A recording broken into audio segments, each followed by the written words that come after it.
Welcome, Mr. Argento, and to our interpreter, Michael Moore. Thank you both so much, so much. It's such an incredible thrill and honor to be speaking with you. Thank you. Thank you very much. I have a lot to ask you, and I want to also leave time for a few audience questions, but I'll just dive right in.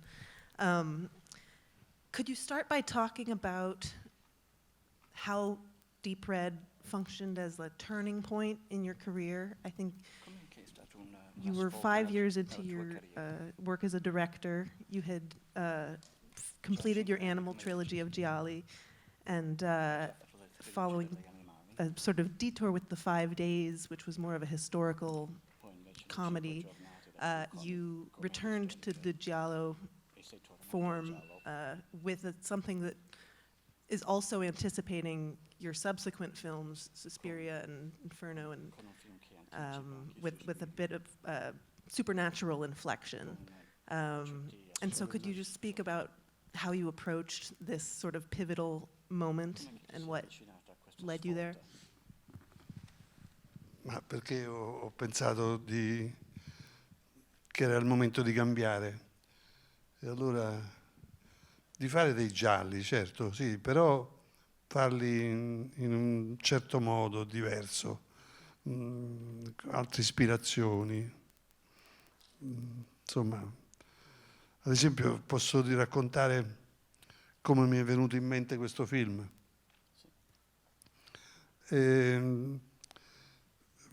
Tutto parte da una specie di visione che ho avuto. Ho immaginato una persona, un uomo che cammina per la strada di notte e a un certo punto passa vicino ad una casa. Dentro questa casa si sta facendo una seduta spiritica e la medium in un certo momento viene presa da uno scossa e dice: sento che c'è una persona che sta per commettere un omicidio, sento che sta per commettere un omicidio, è un assassino. E poi si vede questa persona che cammina nella strada e si allontana. Questo è il punto di partenza del film. Sono partito da questa piccola idea e poi ho costruito tutto il film intorno. Well, I thought that the time had come for a change. So yes, I wanted to make a giallo, but in a very different way and with a very different kind of inspiration. It started with a vision that I had, an image that came to me of a man walking along the street at night and then passing by a house.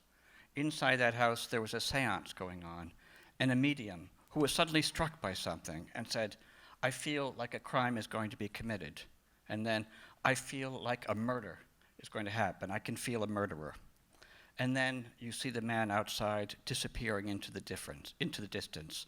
So this was the starting point. This was a very small idea from which the rest developed. Could you talk, I think with this film, you launched on a number of creative partnerships and collaborative processes with artists who you continued to work with in different capacities in later films. And I'm especially interested in asking about the origins of your collaboration with Goblin and the inspiration for this collaboration, how you came to work with them, and how their music and your ideas about their music led to it being used in the way that you used it. Questo film l'ha anche lanciato ispirato.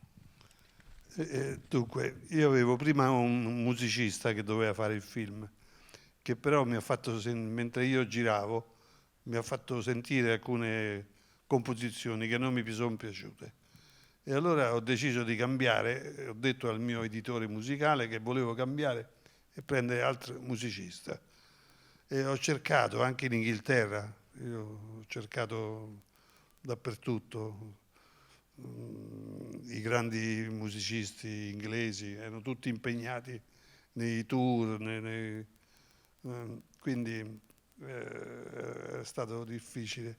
E mentre cercavo e a quel punto si faceva tardi il mio editore mi ha presentato un demo, no? Un demo, sì, fatto da un gruppo di 4 ragazzi che erano appena usciti dal conservatorio, che avevano 21, 22 anni, 23 anni, molto giovani. Era molto interessante questo demo, c'erano piccoli pezzi di musica e poi c'era un'elaborazione di un vento, dei movimenti del vento, molto interessante. Ho capito che erano ragazzi intelligenti e così ho deciso di rischiare, di prendere dei debuttanti e fargli fare la musica del film. Ho rischiato e è andata bene. At first, I had one composer working on the score, and so while I was shooting, I listened to what he was, creating for the film, and I didn't really like it. So I decided to change. I spoke with the music editor, saying that I wanted to find something, and then I went looking everywhere, particularly in England, and I, consulted and asked a lot of the great British musicians around, but they were all busy or they were on tour. So it was very hard finding the right composers. And while I was looking, and it was getting late into the game, my editor gave me these demos by these 4 young guys who had just gotten out of the conservatory. They were 21, 22, 3 years old. They were young, but they were very interesting. And on this demo, there were these short pieces. And there was one in particular where they were creating wind sounds and the way that it moves around. And I found it was interesting, and I thought they were very intelligent. So I decided to take a chance on them, and the chance really paid off.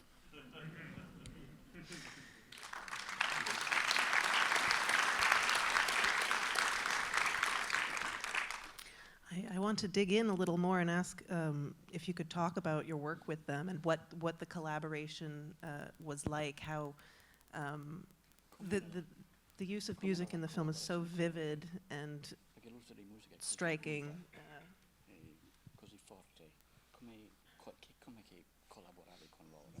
Dunque, quando finivo la lavorazione del film, io andavo a casa, tornavo a casa di notte e loro venivano e mi facevano sentire tutti i pezzi che avevano immaginato durante la giornata.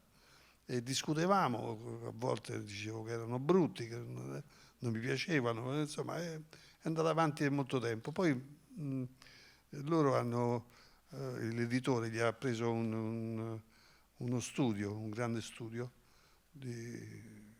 per composizione, che questo studio era collegato a una chiesa dove c'era l'organo e loro potevano usare l'organo della chiesa, che c'è infatti molto nel film, c'è molto l'organo. E quindi che si sono messi lì questi ragazzi a fare, a provare, si cominciava la mattina e si finiva la sera, poi l'indomani si ricominciava la mattina e si rifiniva la sera. E così pian piano si è composta tutta quanta.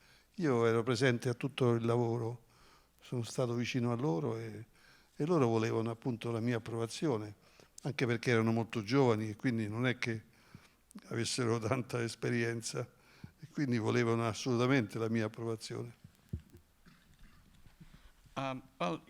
So while I was shooting, I would be, shooting the film by day. I'd start in the morning, then I'd come home at night, and at night they would come over, and I would listen to what they had been composing, what they had been coming up with during the day, and I'd listen and I'd say some stuff really wasn't working, some wasn't good, some was better, and we worked on it together for a long time. The music editor at one point found a studio which was connected to a church, and inside that church was an organ. And, they were able to use the organ. And in fact, in the soundtrack, you do hear a lot of organ music. And so they went there, they tried it out. They would just sort of jam here and there from morning until night. And then the next day, the same. And slowly but surely, the score came together. I was there throughout the whole process. They really wanted my approval because they were very young and they didn't have much experience. Another of your collaborators that I want to bring up is your production designer, Giuseppe Bassan, who you worked with repeatedly as well. The visual language of this film is so unique and so just definitive of an entire genre, and so much of that is the locations, the Turin set locations of the film, and also the very specific interiors of the house, and that sort of the exterior of the courtyard with the large sculpture outside of the cafe. So could you just speak about working with him and selecting these very iconic sets? Sì, io Giuseppe Bassan non aveva mai fatto cinema, aveva fatto sempre opera lirica, quindi melodramma, alla Scala, eccetera. Io l'avevo visto, le sue scenografie erano molto belle, e quando a un certo punto ho deciso di prenderlo a lavorare con me. E così abbiamo fatto questo film, poi abbiamo fatto anche Suspiria, poi abbiamo fatto insieme Tenebre, abbiamo fatto vari film insieme, fino a che poi lui purtroppo se n'è andato. Ad ogni modo, questo film, ad esempio La Villa l'abbiamo trovata girando in macchina, giravamo in macchina per la città di Torino, giravamo, a un certo punto passiamo davanti a questa strana villa, stranissima, e dicevo, siamo rimasti zitti e abbiamo proseguito. Dopo un paio di chilometri lui ha frenato e ha detto: ma tu ti ricordi quella villa? Sì, dico sì, mi ricordo. Ma è meravigliosa. Sì, è vero. Sì, abbiamo fatto ritorno e abbiamo preso la villa, che era era occupata dalle suore. C'erano delle suore e delle ragazze problematiche. E noi allora le abbiamo promesso, per averla, abbiamo dato un mese di vacanza al mare a tutte le ragazze e a tutte le suore. E loro sono andati in vacanza e noi giravamo il film.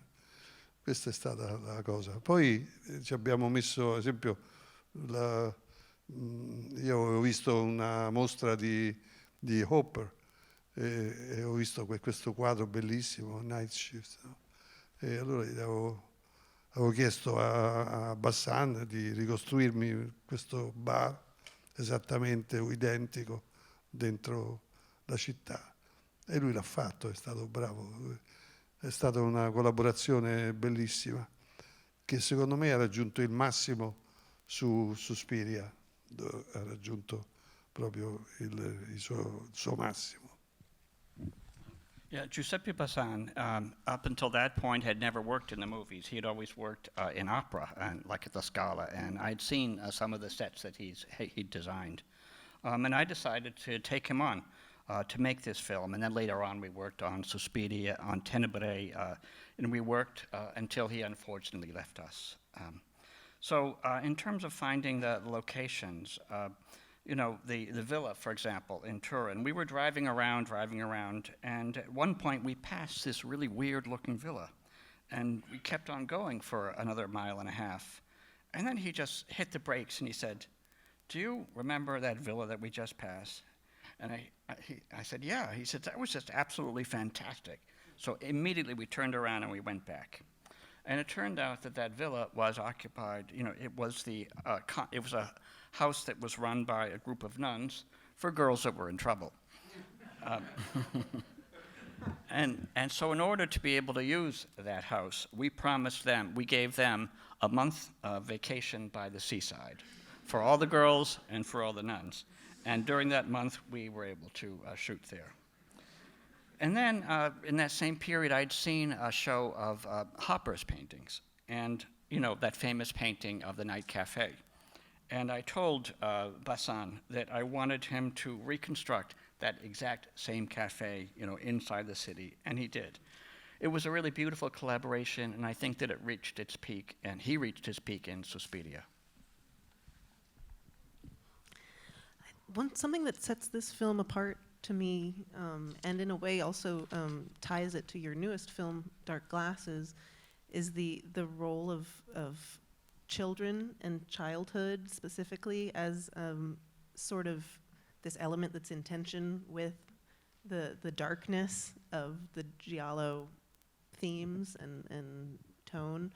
And I think in this film, you know, there are child actors, but there's also an interest in the mind of a child and how a child's psychology turns into an adult psychology. And you have this very childlike song that is a recurring motif. And I wonder if you could just speak about working with children, but also working the topic of childhood into a giallo. C'è un aspetto unico di questo film che lo lega anche con il tuo ultimo, con Occhiali Scuri, è proprio il ruolo dell'infanzia e dei bambini, cioè proprio il loro legame con l'oscurità, l'aspetto scuro del giallo, lavorando non solo con attori giovani, con bambini, ma anche con la tematica della mente del bambino che diventa adulto. Questa canzone, questa ninna nanna che si continua a sentire, quindi puoi parlare di come sia stato lavorare con bambini attori, ma anche con la tematica dell'infanzia.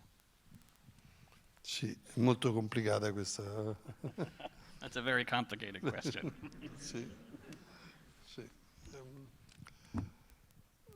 Ho lavorato molto io con bambini, anche con adolescenti, ad esempio Fenomena, la protagonista era Jennifer Connelly quando aveva 13 anni ed era il primo film importante che faceva. Altre volte ho lavorato, ad esempio, anche con mia figlia Asia quando era molto più piccola. Ho lavorato molte volte con bambini perché mi trovo molto bene a lavorare con l'infanzia, perché i bambini, malgrado sembrino così, sembrano che non capiscono, invece sono degli attori eccezionali, recitano benissimo, sono spontanei, molto più degli adulti. E quindi io mi sono trovato molto bene sempre a lavorare con attori giovani, bambini. E poi la tematica dell'infanzia è molto importante nei miei film. Sì, perché io penso che tutto nasce da lì, nasce dall'infanzia. Le cose brutte, le cose belle, tutto nasce lì, da quando sei bambino. E infatti quando le famiglie sono brutte, non buone, i bambini vengono su non buoni, quindi io penso che tutto nasce lì, tutto nasce nell'infanzia. Yeah, I've worked a lot with children and also with teenagers. For example, in the film Phenomena, I worked with Jennifer Connelly. She was 13 years old, and it was her first big film. Other times I worked with my daughter, Asia, when she was much younger, and with other children actors. And I've always worked really well with children, because although they might not seem to understand what's going on, they are actually exceptional actors. They're spontaneous, much more than adults are. The whole theme of childhood is very important in my films because I think that's where everything starts. If you are both the good and the bad, it all starts there. So if you're raised by a bad family, then you might turn out to be, a rotten adult. That's basically where it all starts. I think we have time for just a couple of questions from the audience. So if you'd raise your hand, we have a mic that'll be going around, and I will call on you. I see this hand with the gentleman in the hat right here. Mm-hmm. Oh, two in the hat, but the one in the back first. Yeah. Oh, thank you. Maestro Argento, the question I want, can you hear me? Okay. Maestro Argento, the question I want to ask you is, you did this film in collaboration with Bernardino Saponi, who was the great Italian screenwriter who worked for Federico Fellini. This was his first giallo that he wrote with you. Can you tell us what was the collaboration or the work the two of you brought to this film, Profondo Rosso, and what ideas did Saponi brought to the movie? Sì, è stata una collaborazione un po' complicata. Lui mi ha portato delle idee, però alcune non mi sono piaciute. Abbiamo bisticciato, è stata una collaborazione molto, molto complessa. Poi alla fine, a un certo punto, ho preso il film, mi sono rinchiuso in una villa che avevo fuori della città e lì ho scritto tutto il film. E poi dopo finito di scrivere, l'ho scritto molto rapidamente, in 3 settimane. E finito di scrivere l'ho portato a leggere a mio padre, che è il produttore del film, cioè che è il produttore insieme a me, insomma. E lui l'ha letto e mi ha detto non mi piace. E ho detto ma no, ma guarda che è bellissimo. No, a me non mi piace. Vabbè, tanto lo faccio lo stesso. E così ho fatto il film e alla fine mi ha ringraziato molto. It was actually a very complicated collaboration, you know. He would come to me with some ideas, and some of them I really didn't like, and we were fighting a lot. So in the end, I took the script, I shut myself up in a villa outside of the city for about 3 weeks, and I just wrote it all very quickly. And then I brought the script to my father, and who was the producer of the film together with me. He read it and he said he didn't like it.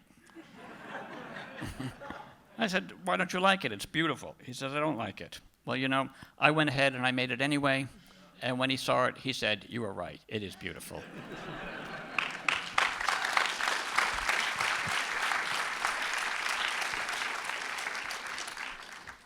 I think we have time for one more short question. I see different part of I see this person in the red shirt, sort of straight back. Yeah.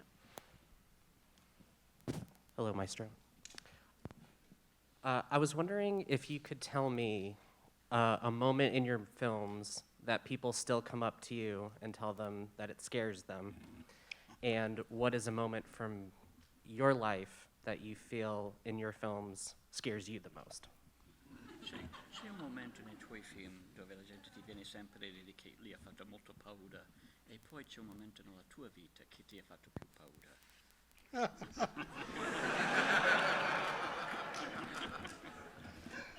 Questa è la domanda più orribile che mi possono fare.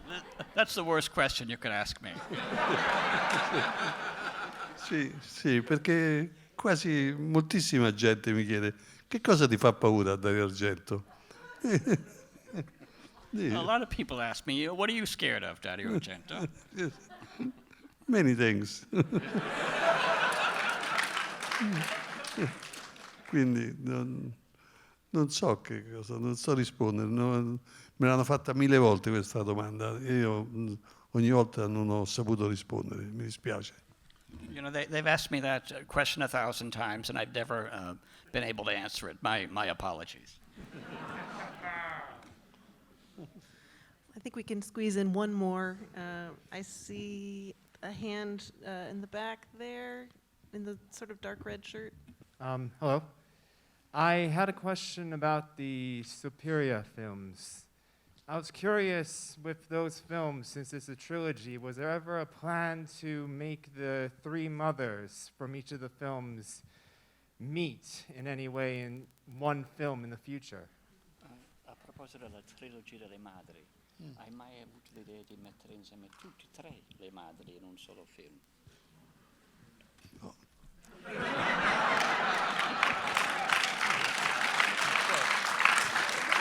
I'm sorry, no. Well, and with that, I think we are out of time. So thank you so much. Okay.